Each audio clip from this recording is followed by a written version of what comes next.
les voies de fait, les coups et blessures volontaires. Et ces infractions ont été dénombrées à 1624, soit 68,84%. Et en dernier lieu, nous avons les atteintes aux mœurs qui concernent les viols et tentatives de viol, les harcèlements, les actes contre nature, les attentats à la pudeur, qui sont au nombre de 315, soit 13,35%.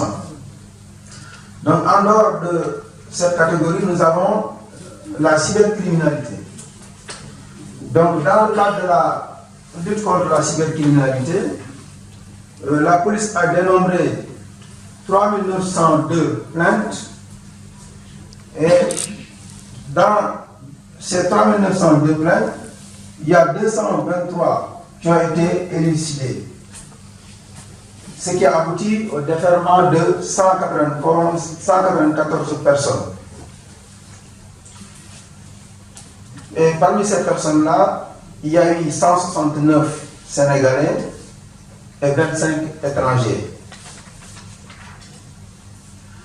Les infractions contre les abus et trafic de drogue qui interpellent tous les services opérationnels, notamment le COPTIS, la DEPAF, la DSP, la DPJ.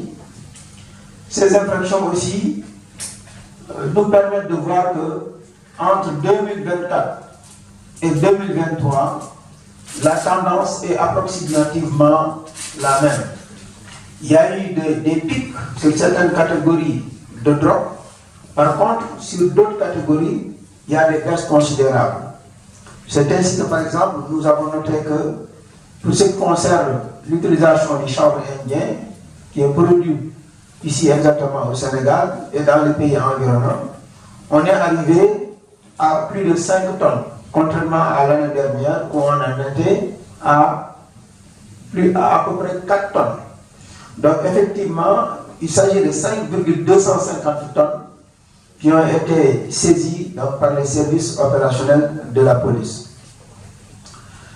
En dehors de ça, nous avons remarqué que sur certaines catégories de drogue, notamment les substances psychotropes, il y a une progression très importante de plus de 154%.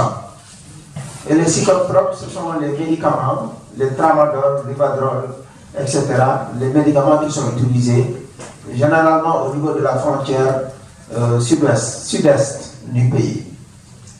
À côté de ça, il y a aussi l'ecstasy qui a connu exactement donc la même tendance.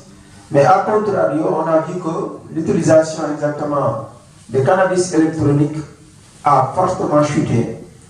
De même que les infractions sur la culture donc de certaines drogues telles que le chanvre indien.